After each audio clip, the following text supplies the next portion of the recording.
This is Studio 809.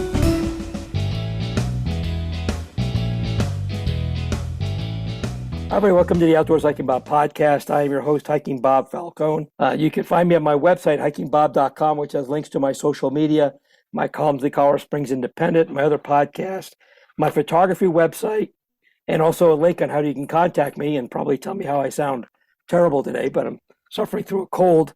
But all that stuff's available at hikingbob.com. And today I am continuing my series of podcasts with groups that are participating in the Give campaign. As you know, being a media partner, I want to make sure that you're aware of some of these groups that are related to outdoor recreation. And today we are featuring a group called Wild Connections and their conservation director, John Sztukowski. John, welcome to the podcast. Hey, Bob, thanks so much. Glad to be here. Sure, thanks for being on here. And hopefully we can suffer through me sounding a little bit like Elmer Fudd and Donald Duck. Oh, it's all good. Yeah, I'm happy to do more of the talking. Well, let's start off with, how about you tell our listeners what Wild Connections is and what you all do? Yeah, thanks.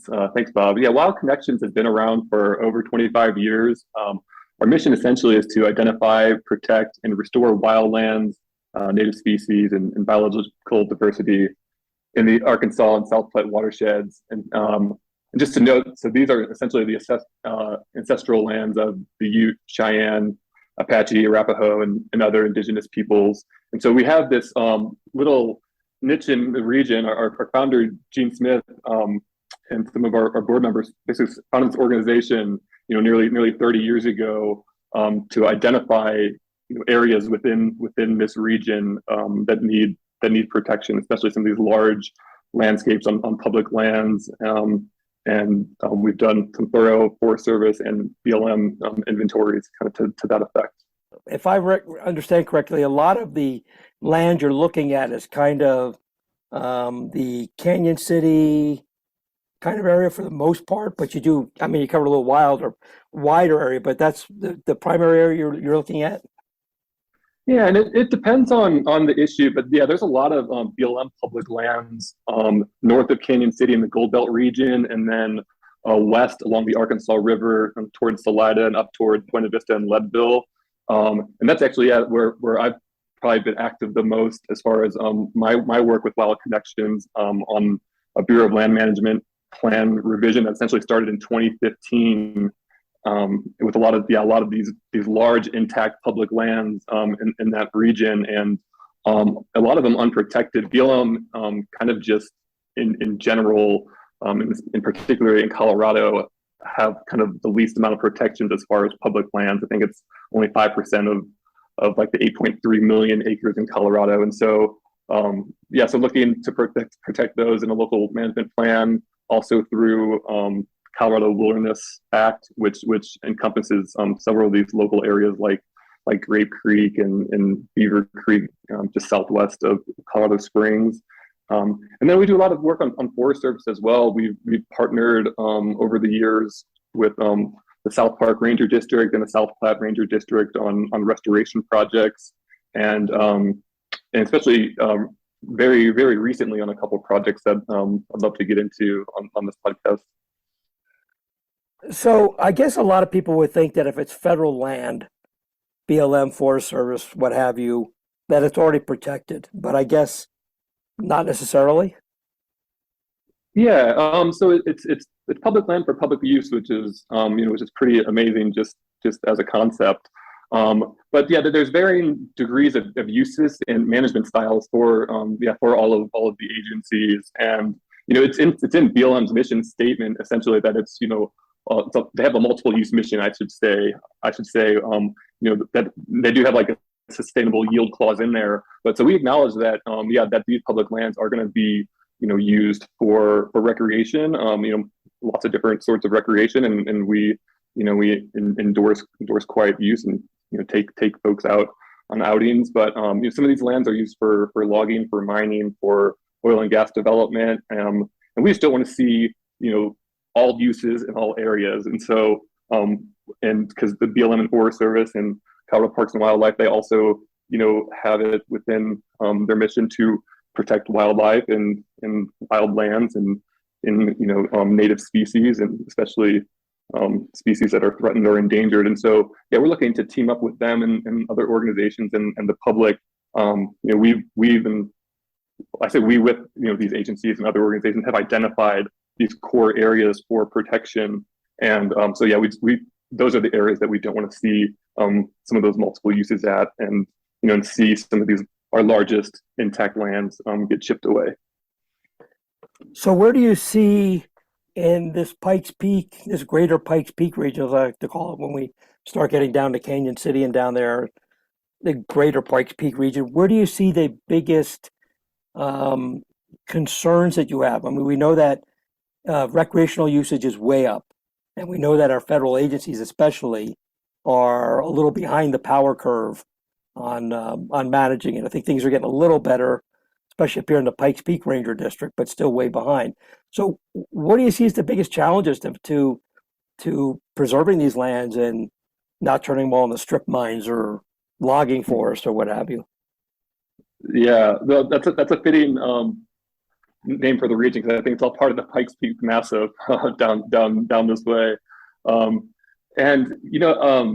This past year, I have a unique perspective. I recently joined the local BLM Rocky Mountain Region's Resource Advisory Council.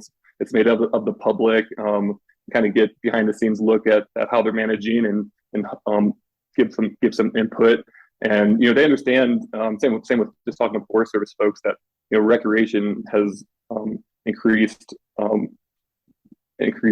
sporadically or very much so, I should say, since especially since the pandemic. I mean, that they've seen levels that they probably anticipated maybe for 2050, all of a sudden, 2020, 2021. And that curve is going down, but yeah, seeing a lot of recreation use, and we really kind of tip our hats to, for example, the South Park Ranger District, and working with them, because they see where these areas are, and identify, and they work really hard, and we've been partnering with them to close some of those illegal routes that we're seeing kind of pop up just from motorized routes, especially in South Park, where there's a lot of open grassland, and it's harder to curb some of that illegal use, and otherwise just kind of identifying those best areas, and just having a long-term partnership with them.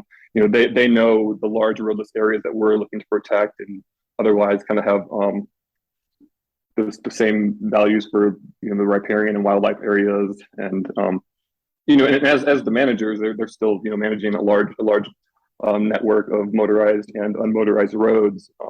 But yeah, just identifying where those illegal routes are going. And with that said, most people are obeying the agencies and the Forest Service and BLM protocols, and it just it's unfortunate. It just takes a couple bad apples to go off the road, and all of a sudden there's a social trail there, or someone knocks down a sign. So just kind of being up to date on that. And so for a lot of our restoration work that we do, and projects that we've done over the years, we'll have routine monitoring hikes, kind of maybe every couple years to that place, and see how it looks after after maybe we put some posts and cable up and reseeded a route bed that went into a riparian area, and just see how it looks, and see if it's getting illegal use, and if it is, we'll let the Forest Service know and see how we can take care of it. And so then, yeah, that increased recreation is kind of one side of it, but and a lot of it is public education, and just letting them know why some of these areas are closed or being protected, and just maybe more anecdotally, but noticing like on the ground when agencies have a sign, like for example, an area we protected a couple of years ago, LaSalle Pass in South Park, like South Park. A lot of the reason for the closure, specifically, it was for raptor nesting areas, and the Forest Service put those signs on next to those routes, and we had some posting cable up, but it's an open area, and so folks could drive around if they wanted to. But I think knowing what that area is for, and having respect for those raptors as well, it seems like it's a kind of a great example of a successful story for restoration. A lot of it seems to come down to the messaging. They're just telling people no trespassing, tell them why, and people will probably have a better appreciation for, and why you're doing it. They would appreciate that you're protecting nesting areas and wildlife habitat for some reason or other. Always seems to work well. You guys seem to do a lot of political lobbying. Would that be an adequate or an accurate way to describe some of what you do there? I get emails every once in a while about political measures that are being considered either at the federal level, at the state level. Is that accurate or? Yeah, in a sense, I wouldn't call it lobbying, but we do want to let our members know and the public in general when there's opportunities for them to have their voice heard on behalf of public lands or wildlife or conservation in general. So yeah, to that effect, we will let folks know if for example, the Colorado Wilderness Act that passed the House once again this past summer as part of the Protecting America's Wilderness Act. It's been proposed. The Colorado Wilderness Act has been proposed by Congresswoman DeGette on every Congress since the late '90s, and it's getting it's gotten some traction in the House these last few years, but it still needs Senate support. It needs a Senate champion, and so yeah, we've told and been telling our members, and we'll tell the general public that's listening to this that we'd love to see this bill pass the House, and to do so, it needs Senate support. So yeah, to that end, basically just looking how things can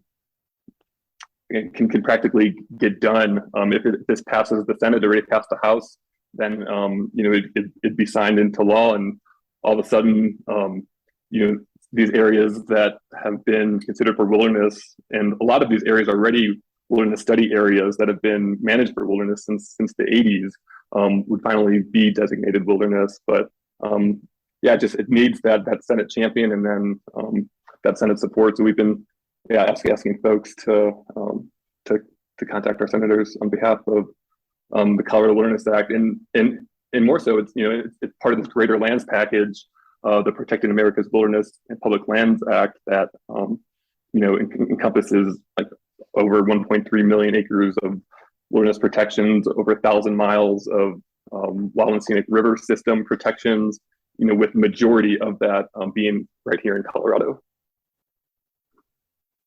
Cool. What areas in this particular region are you most focused on? I know you talked about some stuff along the Arkansas River, and I've seen in some emails that you guys do some stuff in the Beaver Creek area, if I remember correctly. What areas are you mostly working on right now to preserve or to expand recreation, or what are you working on right now? Yeah, thanks, Bob. Yeah, particularly in that region, a lot of it is the BLM managed public lands. It was just pretty neat. They have this region that covers almost a third of the state, but the actual land on the ground, is kind of basically from Beaver Creek, just southwest of Colorado Springs, kind of connecting north of Highway 50 with a lot of lands just south of the highway too, but all the way to Salida. So probably like 60, 70 miles of this incredible BLM landscape that's maybe dissected by like one highway 9 and a handful of county roads and a couple of BLM roads. And one of these areas that we've been working to protect for a long time, and we're part of a greater coalition, the Arkansas Valley Conservation Coalition, is around the Great Creek area. Actually, I live up on West Cliff, and the headwaters of Great Creek come from Sangre de Cristos and flow right below West Cliff into Deweese Reservoir, and then kind of below Deweese towards Canyon City is just an incredible stretch of canyon lands with Great Creek being one of the only perennial waterways. So just an incredible area for biodiversity and wildlife. And it's interesting. There are a couple large sections that are currently wilderness study areas. And so this is an area that's proposed under the Colorado Wilderness Act. But even having that designation of wilderness study area, and part of it's a BLM, area of critical environmental concern. But we've seen very active. Let's see. There's been proposed mining in this area since 2019, and in 2020, the BLM even granted exploratory mining within the wilderness study area, and so just like another reason to have permanent protections on this area that we thought already, that already does have protections. But essentially, the mining company wants to go like a multi miles underground across Grape Creek, basically from the footsteps of Canyon City, where we're working with a local HOA over there, Dawson Ranch neighborhood, and other local organizations. The Real Gorge Preservation Project is kind of out of there too, and formed specifically to kind of fight this mining that wants to go essentially across all of the Grape Creek proposed wilderness and wilderness study area. And again, this is just southwest of Canyon City. Essentially, the Grape Creek flows into the Arkansas River, kind of on the western part of Canyon City. So it's a big issue locally, and really just luckily they've had some issues fulfilling kind of protocols by the state, but otherwise it just takes some friendly county commissioners, which Fremont County has shown that they've been before. And so this is one of those issues that like local support really kind of does change the temperature on something as serious as mining in a wilderness quality area right next to Canyon City. And we're very fortunate to have some local partners on there. And otherwise, it's kind of an example in general of the work we do. We're a small organization, but we have some very active volunteers, especially all of our board members are volunteer and put a lot of time and effort. And we partner with a lot of other local or regional or even national organizations, kind of depending on the issue.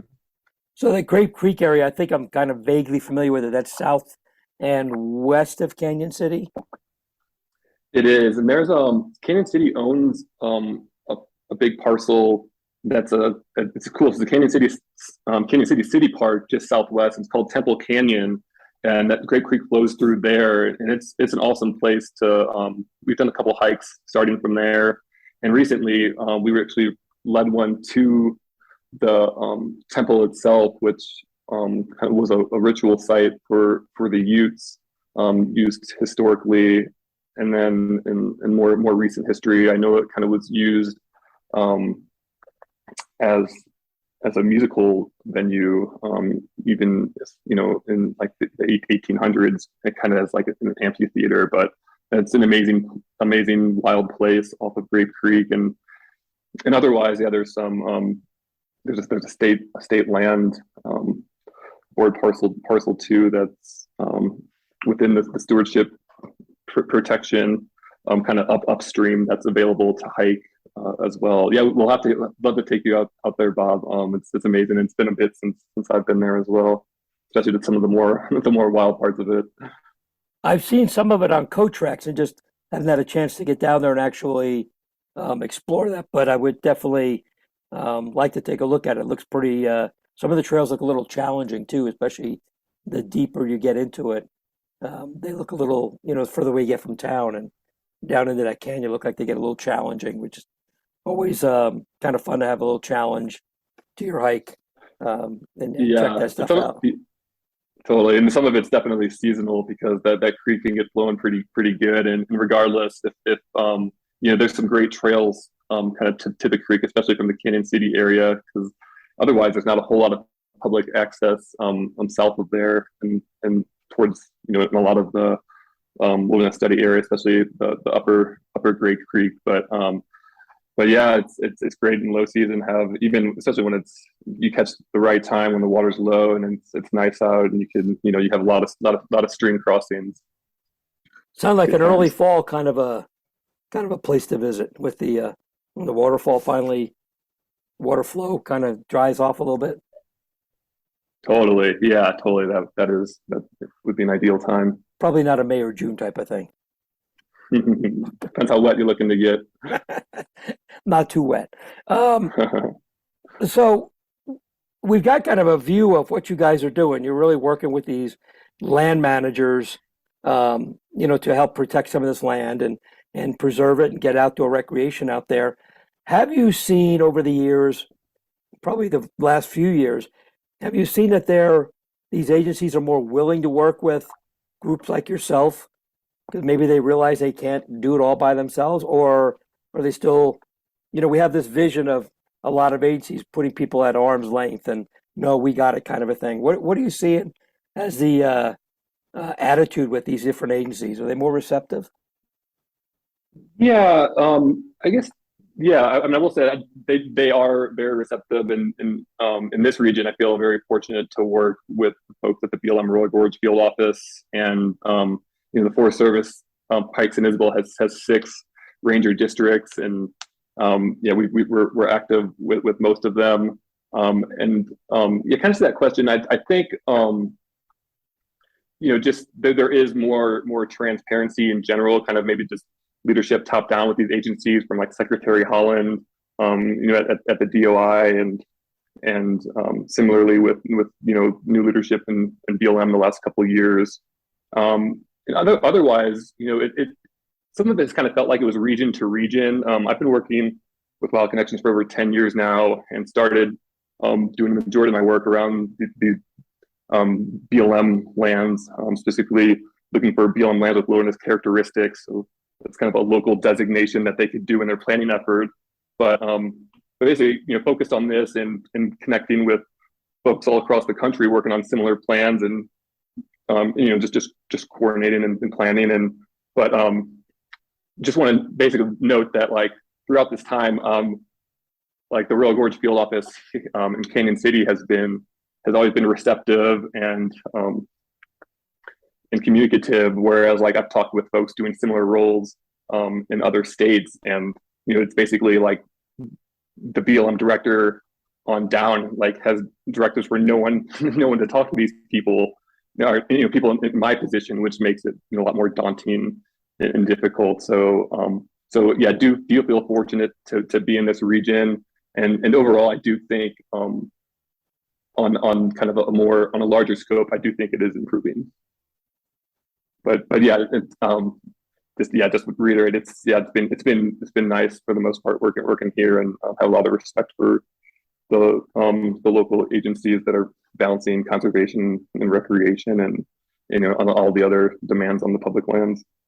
Great. And you mentioned wilderness study area and also wilderness area. And correct me if I'm wrong, but a wilderness area requires a congressional act to make a place a wilderness area. And with it comes a whole lot of restrictions and protections, where a wilderness study area is kind of the same thing, but it's kind of like an administrative end run around going to Congress. Is that a pretty close way to describe that? Yeah, that is Bob.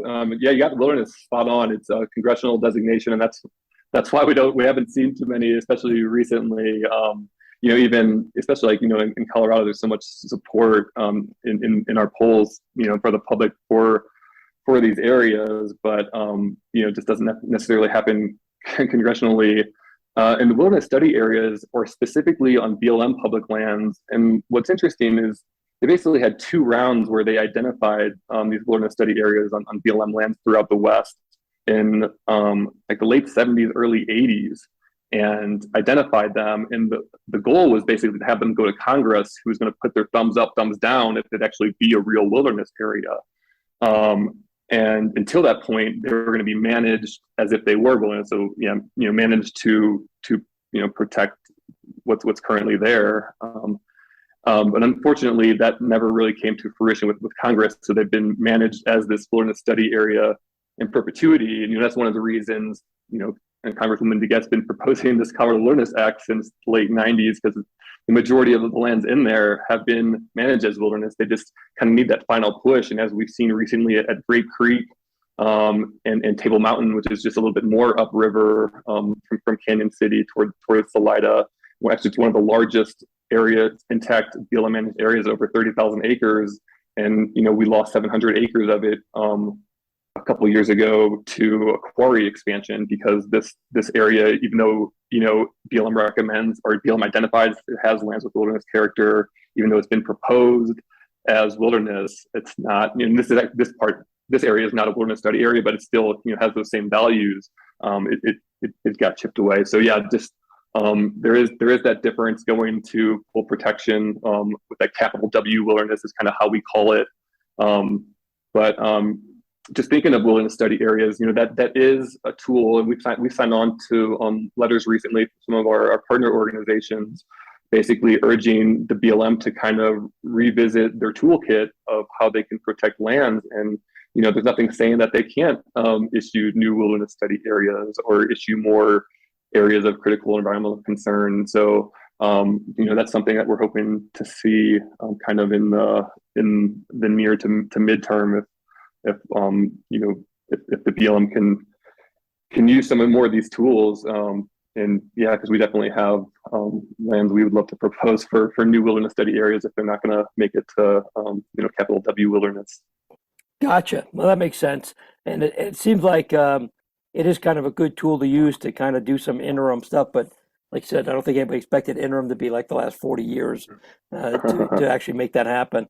So we have you on, A, because it's a great conversation to talk to you about what you're doing, but B, also because we're in the Give campaign, and you're a part of that campaign in the Great Outdoors category. So tell us what people can do to support you, and what their Give donations will do to help you further your mission. Yeah, thanks so much for this platform, Bob. And our theme for this giving season, and it's very fitting, which I'll get into in just a second, is ramp up restoration. And we have a couple recent restoration projects in areas that I want to highlight really quickly.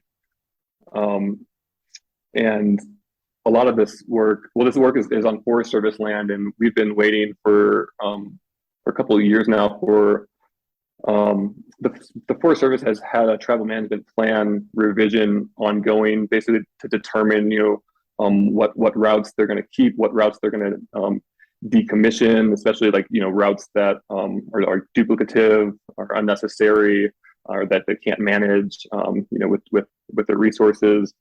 And this plan actually was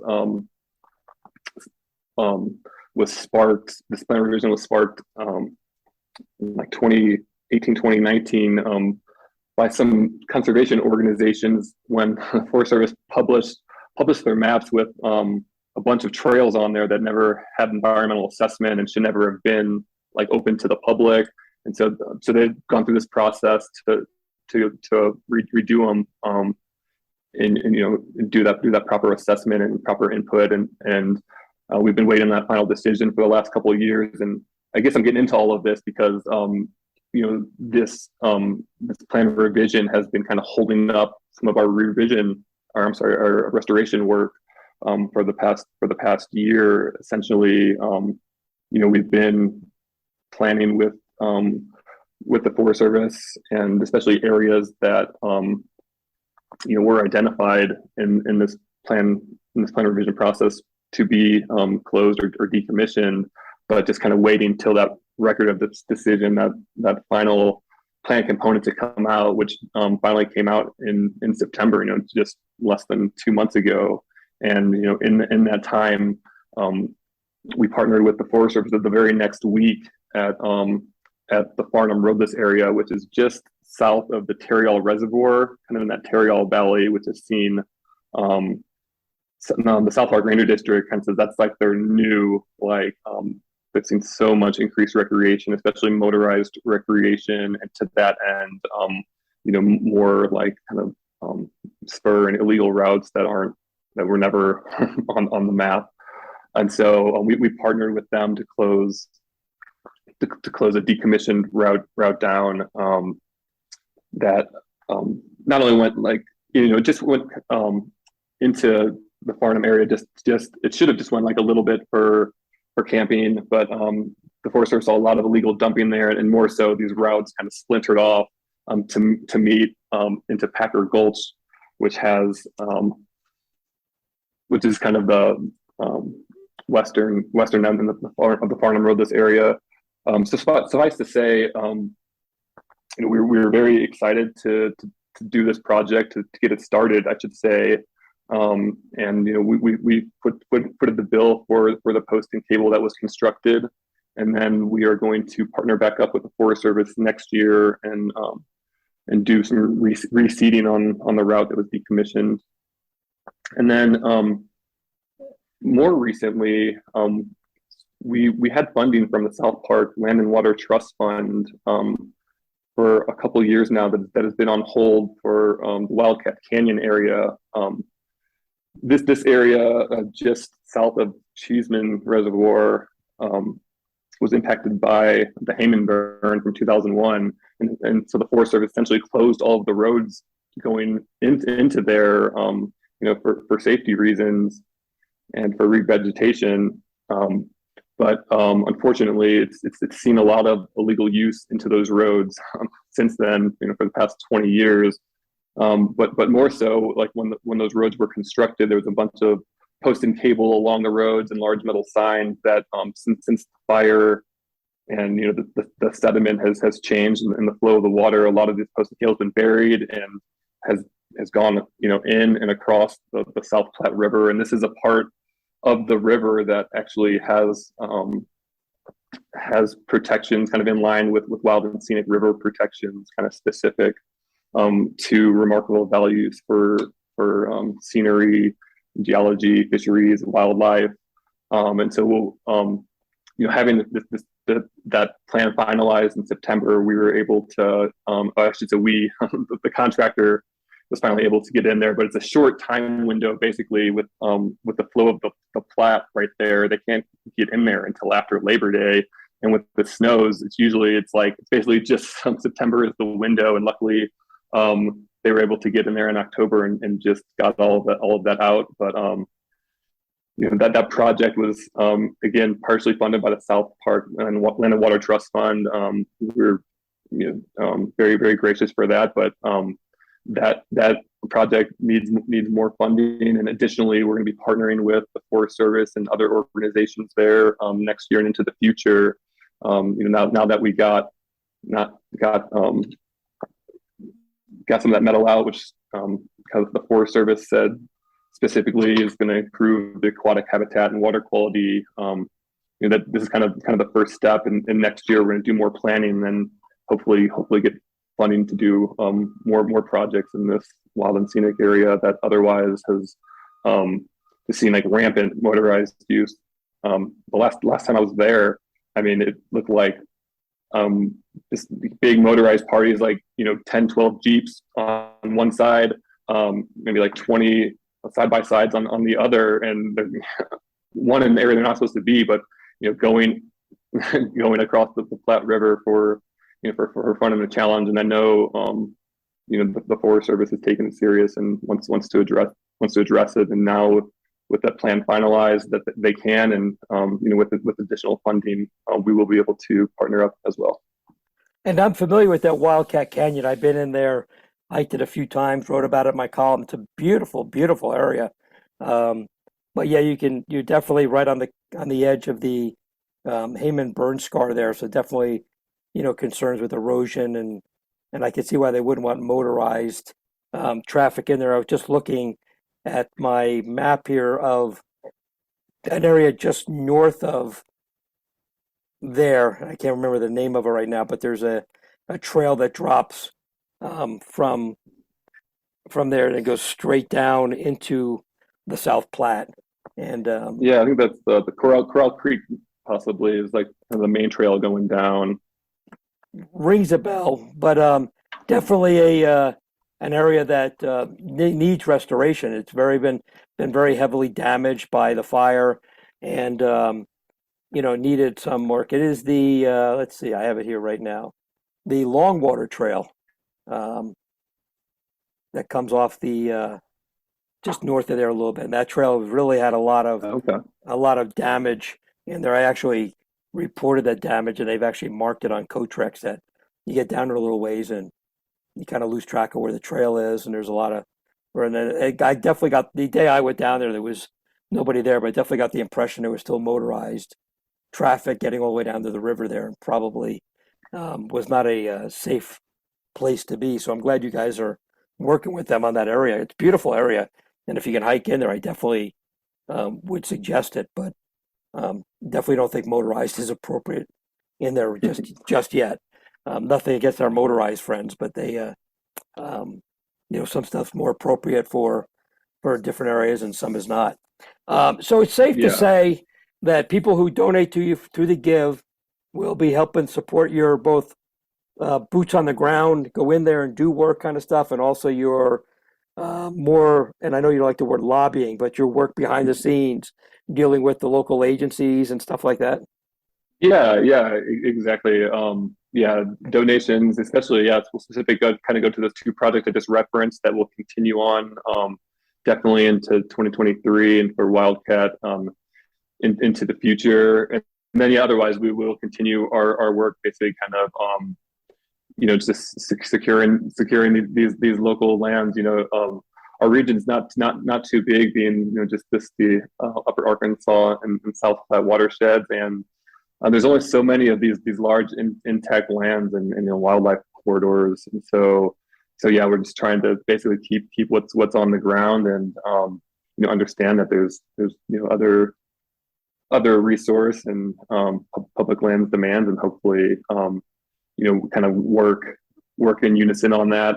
Just a quick example, we're part of this. We're on a steering committee for, it's called Outside 285. It's in this phase 2 session. But essentially, the premise of the group was looking how they can get trails and similarly like trailheads and this type of facilities on public lands in the 285 area, mostly kind of in like the Platte and South Park ranger districts. But just to note, like the collaboration there has been really amazing. It not only has the recreation folks on it, but it has conservation organizations like Wild Connections. It has hunting and angling groups, but it also has the local agencies. And it's so nice that they're taking their time to be on these committees as well, because I feel like their voice is heard. And when the local wildlife biologist speaks up, or the local elk population or trout population, everyone adheres to it, and it makes a great difference of where these trails may or may not go. So I'm hoping that collaboration will be the future, and we do kind of everyone gets what they want.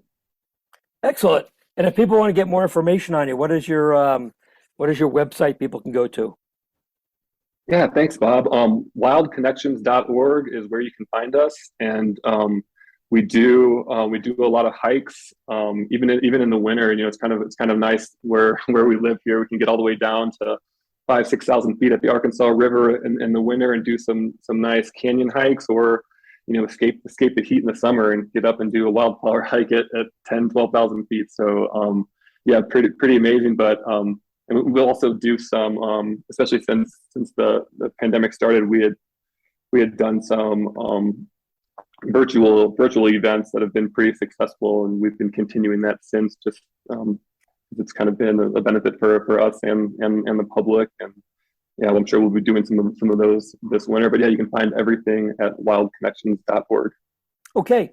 Well, when this airs, we're going to have just a couple weeks left of the Give campaign. We're going to be entering into the final phase of it. So this is your chance to support Wild Connections and help them meet their goals, and actually it'd be great if you exceed their goals. I'm sure they're not going to mind that at all. Not one bit. Not one bit.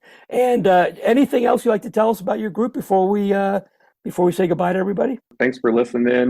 We are a very small kind of kitchen table organization. I'm the only employee, but having an active board and more so active members who will make that comment to BLM as non-sexy and daunting as that may be, or we'll come on a hike, or just stuff like that. So we're always looking for new members. It doesn't cost anything to be a member. You just basically see what's going on in the region as far as kind of public lands issues and news, and we'll try to get you out there as well. Great. Well, John, again, thanks for being on the podcast. Best of luck on the Indie Give campaign. And I hope I'm not distracting people too much, but trying to get over this cold. But thanks again for being on the podcast. Really appreciate it. And that's John Sztukowski, who is the Conservation Director for Wild Connections, one of the Indie Give participants in the Great Outdoors section. So if you're looking for another group to give to, that's a good group to give to. So, and with that, we'll say goodbye. Before you go, did you know you can rate and review our Studio 809 podcasts? That will help us because our egos really need to have thousands and thousands of listeners. But that helps our wonderful sponsors reach more ears too. And we do love our sponsors. So just go to Studio 809 or any individual 809 podcast in your iTunes or podcast app and click on ratings and reviews. Thanks.